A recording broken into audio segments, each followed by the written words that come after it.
Testing, testing. If I could get everyone's attention. We'd like to show solidarity here. So anyone who's in a uniform, we would appreciate if you come up here. If you choose not to, that's fine. But we have a lot of speakers here, so we're going to try and keep it short and to the point so we can get our statements out and move forward from what we've been dealing with for the last few days.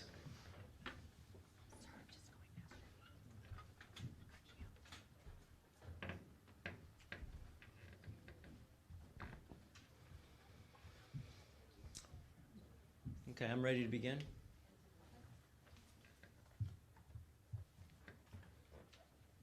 Okay, thank you everyone for joining. We are here for a press briefing for January 10th, 2023 regarding the storm incident that we've been dealing with for the last couple days. I'd like to bring up our Incident Management Team 3 Operations Chief, Anthony Stornetta. Good afternoon, everybody. My name is Anthony Stornetta. I'm one of the Unified Commanders for the Santa Barbara County Type 3 Incident Management Team assigned to the incident.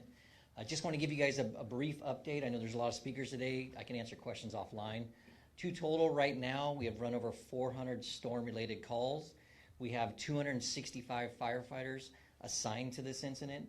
We have agencies represented from Cal OES, Cal Fire, and also LA County Op Area sent a strike team up to assist us as well. Like I mentioned, 400 calls for service. Of those, we've had countless rescues.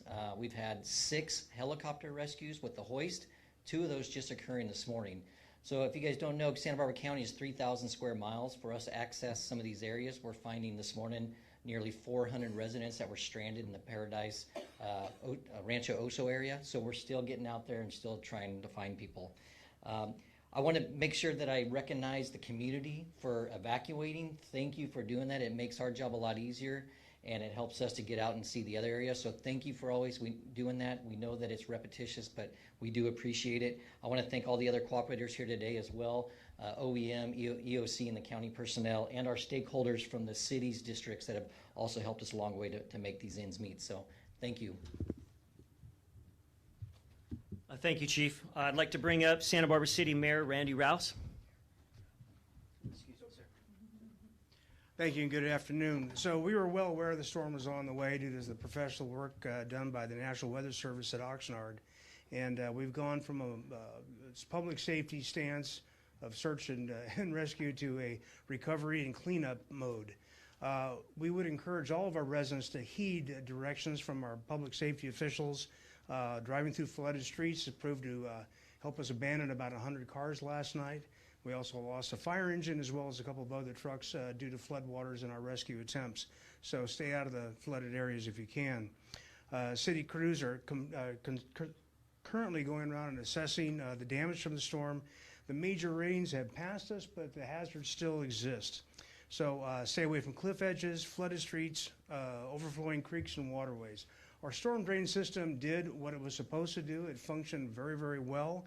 It was designed for, it did what it was designed for. Unfortunately, the storm was bigger than it was designed for, so it got a little overwhelmed from time to time, but clearly got rid of the water in a timely manner. There's a public health, safety health advisor for the beaches with the heavy rainfall. There's stormwater runoff. There's untreated water that goes from the storm system into the creeks and out into the ocean. So those areas can cause illness if you go into the water. One of the city properties impacted by the storm was the airport, and flooding on the runway forced closure of the airport yesterday. We're working hard right now. We're trying to get service by today, by the end of the day. Updates will be coming on that. And lastly, I want to say I'm so impressed by the interagency coordination of county, city, state, and federal. We were prepared. We did our job well. And to that end, I just got a call from Congressman Adam Schiff, who's working with FEMA right now, try to help us get the relief we need going forward. And we've got a call into Congressman Salud Carbajal as well. So with that, thank you very much. Thank you, Mayor. I'd also like to bring up Santa Barbara City Fire Chief Chris Males. Good afternoon, everyone. Thank you for coming. Just wanted to provide a quick little update about Santa Barbara City, but just to tie into Mayor Rouse's words, there's a theme at this county called One County, One Team, and I think that it's representative of the fact that we have cities and counties here that are all working as one team. Disasters cross borders, they cross jurisdictions. They don't stick in a city, they don't stick in a county. It's really important that we work seamlessly together. This was a significant disaster response, and all of us worked very well together in fire and law enforcement to make sure that this was mitigated.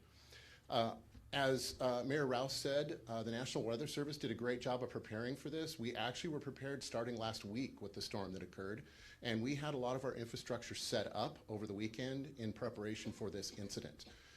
So we had a good 3 or 4 days notice, and preparations began, fire, law enforcement, public works, et cetera, in the city of Santa Barbara for this. The incident really began Sunday night about midnight and really terminated as far as the emergency response this morning at approximately 8 o'clock. In the city of Santa Barbara, the city fire department ran 110 calls for service during that time. Many of them were rescues, people in vehicles, elevators out, people stuck in their houses, gas main breaks, et cetera. So we received a myriad of call types. At first light this morning, we deployed fire apparatus and police units throughout the entire city. We did a high-level analysis or triage of the city, and then we followed it up late this morning and into the afternoon with targeted teams that consisted of fire, police, public works, and building officials that went out and surveyed the major impact areas. The areas that were significantly impacted within our city are exactly what you would expect. The Lower East Side, the Lower West Side, the waterfront, Sycamore Canyon, Old Coast Highway, Coast Village Road, et cetera. Later on in this press conference, we will discuss the repopulation. But just to give you a high-level understanding, the city is doing very well considering. We have literally been out on almost every street surveying, and we are finding that the city is actually in really good shape. So we have a very methodical approach from here on out, and we have a good plan moving forward, and the community will be well cared for. Thank you. Thank you, Chief. Next up, I'd like to bring up Santa Barbara City Police Chief Kelly Gordon.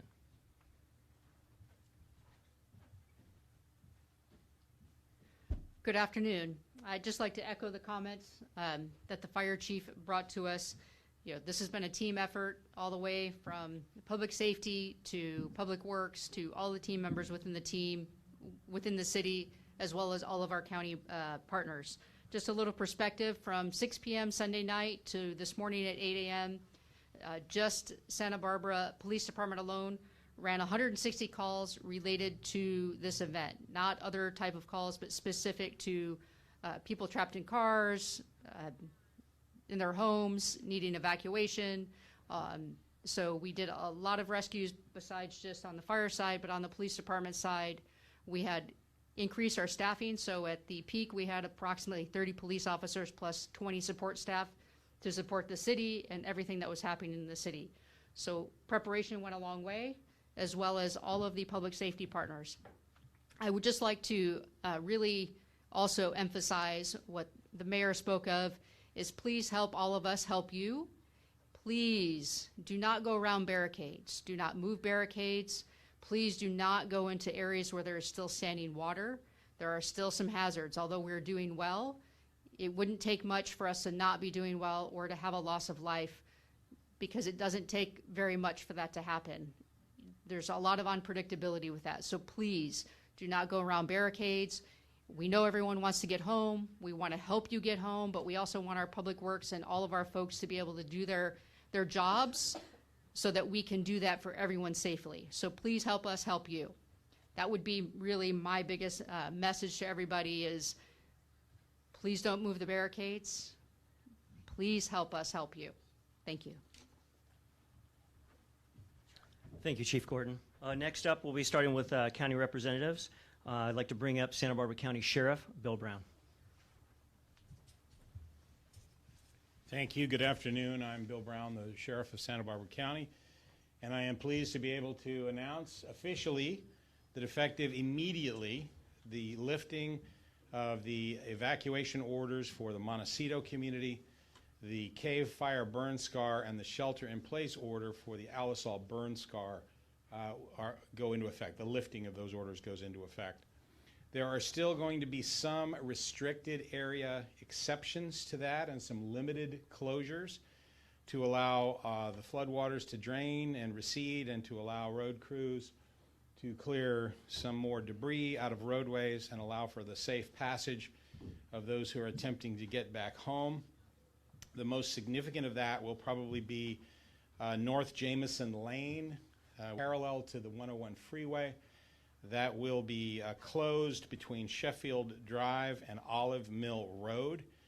It is anticipated that this will be for a relatively short period of time. Perhaps we'll be able to open it up maybe even as early as this evening. But in the meantime, it will be closed. It will be open in those navigable portions of the road to those who live on La Vuleta and Tiburon Bay Lane, the two of the streets that go off of that road, or off of the lane rather, and it will be available to just show your identification that you're from that area, and we will let you through. There will be other areas, as mentioned, that will be barricaded and signposted. Please stay away from those areas as well. There will be a number of them, and that number will eventually diminish as the potential problems or threats are dealt with in some of those areas. Much of this has to do with debris that still remains in the area. The storm that we just experienced was a significant and powerful weather event, one in a series of storms that have and will continue to hit Santa Barbara County. It looks like we will have a break in the weather until this weekend, when another of these atmospheric river storms is forecasted to come into our area. We will once again work closely with the National Weather Service, with our allied fire protection agencies, with our other city, county, and federal partners, and the Office of Emergency Management to do everything we can to analyze the potential of the impending storm and what possible threat it may pose to our community. This most recent storm that we just experienced was heavier than anticipated, and rain deluged our entire county, but the South County area was especially impacted with unprecedented and historic rainfall levels over the past 7 days. The storm dropped more than a foot of rain across the entire Camino Cielo ridgeline in a 24-hour period. Those are the mountains that are above the Montecito and Summerland, Carpinteria area. The flood control rain monitor on the San Marcos Pass registered over 21 inches of rain in the past 7 days and close to 30 inches of rain over the past 30 days. Rain continued throughout Monday, and as the storm progressed, we saw creeks swell above their banks, localized flooding in both rural and urban areas causing extensive damage, trees and power lines down, rocks and mudslides of varying degrees, a sinkhole in the Orchid area, and the closure of many major roadways throughout the county, including the 101 freeway and Highway 154. It wasn't easy, and I want to thank, in particular, all of the flood control, the roads, and the utility crews who were out there, and all of our first responders who they supported, all of our shelter workers, all of those who staffed, operated, and supported the Emergency Operations Center and the Incident Management Team. Thank you all for your important work. I have said it before, but it bears repeating. We know that evacuations are inconvenient hardships in many ways, and we do not make a decision to evacuate lightly. Rather, we want to ensure the safety of our community members during these difficult, challenging, and, as we saw in this case, rapidly changing disastrous events. We thank everyone who complied with the evacuation orders for their cooperation. And lastly, I want to thank the entire community at large for your support and your resilience through this and other disastrous events that we have experienced. We appreciate your support of this team of teams who are proud to be there for you during these major emergencies. Thank you. Thank you, Sheriff Brown. I'd like to bring up next from Santa Barbara County Public Works Deputy Director Julie Hagan.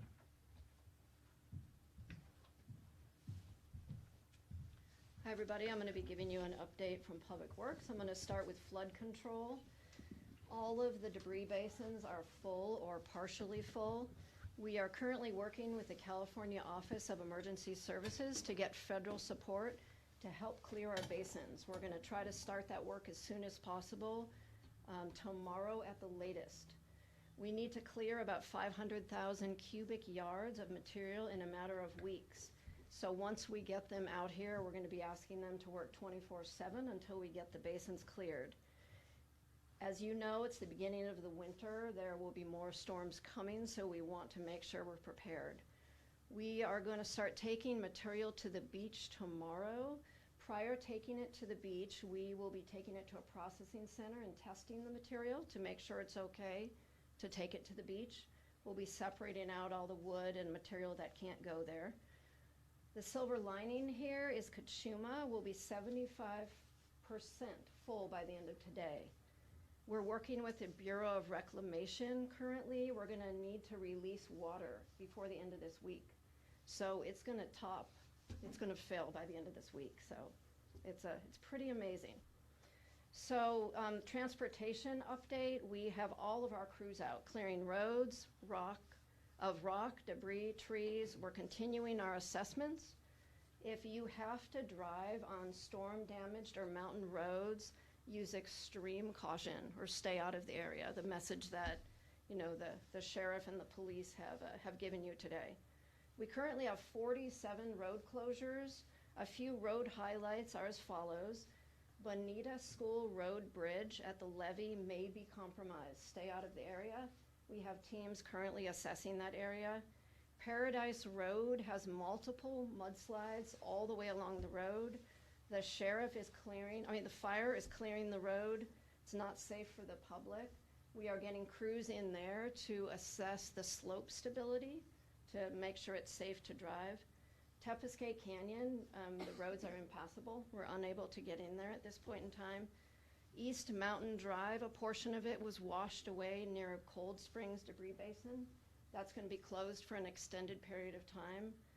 Palama Road, there was a culvert failure, and Gibraltar Road, portions are washed away. That too will be closed for an extended period of time. And then from our Resource Recovery Division, all waste management facilities are operational today. Waste collection was suspended today in Montecito. That route will be rescheduled for Saturday. And as of tomorrow, all routes should be operating normally.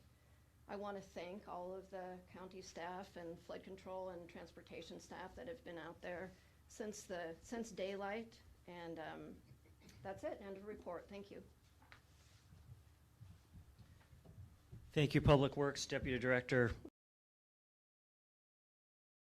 Highway Patrol, Captain Michael Logie. Good afternoon, everybody.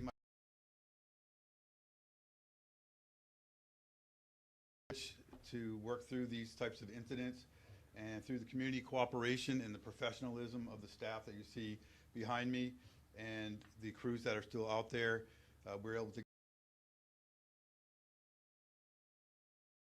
primarily is the road closures. I have good news. Southbound 101 is open. No obstructions all the way through Ventura. We're going to have at least one lane open no later than 5 p.m. So we're hoping to have where the mudslide came down. So fingers crossed that holds. As far as SR 150 there, so Caltrans is prioritizing the work that they do, and the one will be addressed as soon as we get the 101 open. There are several other closures. SR 192 has several locations where there's water overflow and debris on the roadway, in which case we have to as well. SR 217 is open, and Caltrans has worked, District 7 on the Ventura County side has worked to free up that traffic there. So soon as up further and clean up the rest of San Ysidro and Gaviota. If anybody has any questions, I'll be sure I'll take them. Otherwise, in the report. Captain Logie, we're kind of getting towards the end here, and then we'll go into questions. Next up, I would like to introduce First District Board of Supervisors.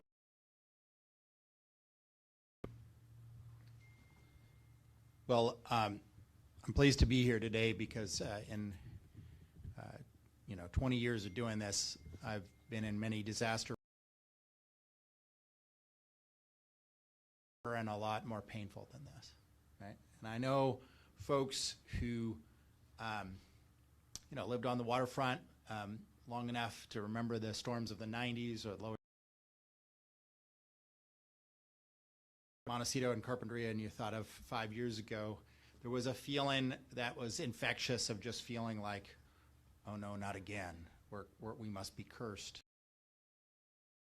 I know that can even infect, first responders. So I really want to thank them for remaining positive. Works, CHP, each and every one of you that have been out there working to keep us safe. You have the thanks of the people of Santa Barbara County. I think, given the hundreds of calls for service, the unimaginable amount of water coming down, Santa Barbara County without major injury proves we're not cursed, but in fact we're blessed. Your property experienced damage or from the hassle of and the stress or roads yesterday. But given the scale of the rain event, close to unscathed and will be even stronger in the future.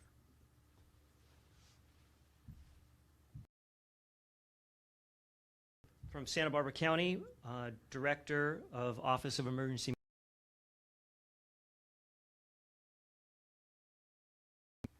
Thank you. I'd like to just provide some resources now that we're starting to go back into this lifting of the evacuation orders. I just want to reinforce what resources are available for the community. The Office of Emergency Management and our partners here. The evacuation is lifted, but there's many damages to roads and inaccessibility for the community. We're going to continue to operate those emergency. The Wake Center will continue to be open. As of now, the Veterans Memorial Building in Carpinteria will be continued to open. The La Colima Center in the city of Santa Barbara haven't found evacuation center yet. Please don't go there. Go to the Wake Center or the Veterans Memorial Building in Carpinteria. Again, if we have damages in North County as well, and so if we have residents in North County, please call that call center so that we can identify those for those residents in North County. Call center is again 833-688-555-11 and go to readysbc.org. The recovery part, when we start talking about people coming back to their homes and their businesses and maybe discovering damages. So we're working with the California Office of Emergency Services and FEMA on any individual assistance or also looking to see if we can open a local assistance center. That's where we provide resources that may be available from our state and federal and local partners. We may be doing this virtually since there are impacts across.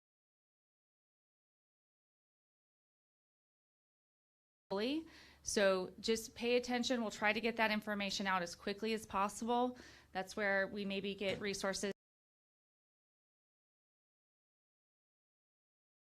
insurance, commission, those kinds of resources.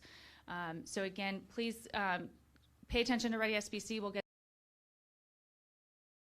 advisory or something when we get that information together. And the county are working on building safety assessments.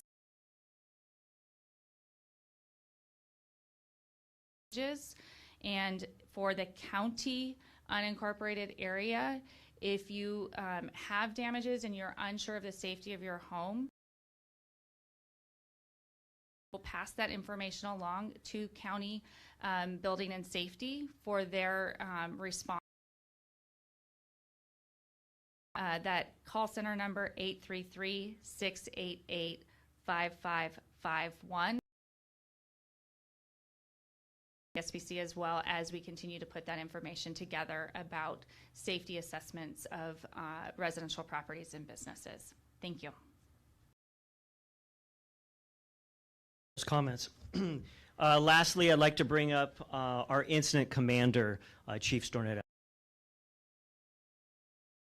Incident commander of Incident Management Team 3, Chief Stornetta. Yeah, thank you. In closing, there's been one common theme here today. It's community, it's teamwork, it's one team, it's collaboration. We couldn't have done this without the success of the team. And there's a lot of representation from the South here, and I talk about the county, but we can't forget our partners up in Santa Maria, Guadalupe, Lompoc. We've provided service to them, and they've provided service for us. So we've all been working together. So that's been very important for the success. I leave you with this, and this is something I mentioned to all our crews at our operational briefing yesterday morning, was the strength of the team is in the member, the strength of the member is in the team. Chief, we're going to open up to questions now. Do we have any questions? The federal declaration of emergency for California to include Santa Barbara as sole counties. What will that mean for us as far as people be able to get their insurance claims done? Okay. I'd like to bring up Office of Emergency Management, Kelly Hubbard. Processes associated with the federal declaration. We're waiting for that official notice in writing. There's a process associated with the government. Our damage and costs so that we can work with them on reimbursement and recovery and restoration of any damages to our critical infrastructure and facilities and those individual assistance. And so the reason why I'm pointing out we're waiting for that letter is programs that may be available. So concepts like, and that's also where we'll have that, or concepts like the Small Business Administration is available, resources for our agricultural community as well, for our individuals that might need individual assistance from tend to be concepts like low-income loans, in which case we're all organizations and nonprofit partners to identify what disaster resources may be available, but more of money if they need to, for instance, just replace some clothes to get them started. Some resources to help get them reset on their feet. I've also got a call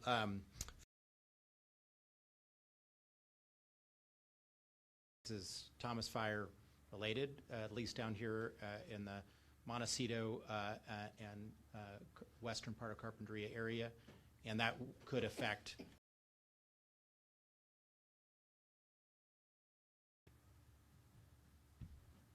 Do we have any further questions? How concerned are you for the next round of rain this weekend? Or think the infrastructure can handle it? Do we have someone who...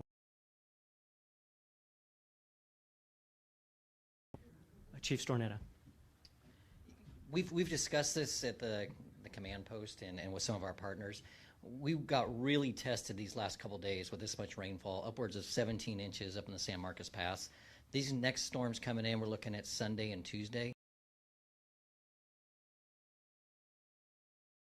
close eye on it, and all the partners here will be communicating much like we have before. And with the sheriff's direction, I mean, we're going to look at evacuations if it's needed, but this really tested what our capacity was. So even though and data to work from. Will the basins be able to handle this new rain? Are they that full? So this morning we did a couple things. 1,000 feet. It's called Virus. They did a lot of filming for us. We looked at that film. I know Public Works and Flood Control also looking at the basins. We checked the nets up there. There's no big boulders in the nets. It's all in gathering all that information. Thank you, Chief. Are there any other questions? How would you describe the extent of the damage as far as any structures damaged, the extent of how degree and quality of the damage? Bring up Chief Stornetta again. Thank you. I can just give you some preliminary reports from the field. There's some major infrastructure damage to a lot of roads. I think it was mentioned by Julie earlier. There's a lot of access problems.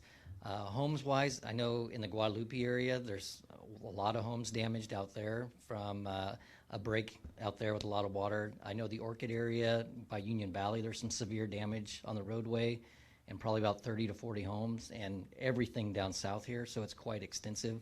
We're out there getting all that now. We have damage assessment teams out there gathering all that data, and we're providing it all just so in the end, if there is some type of declaration, we have it all. Any further questions? Okay, great. Thank you for your time, everyone. Thank you for tuning in. And this concludes the one.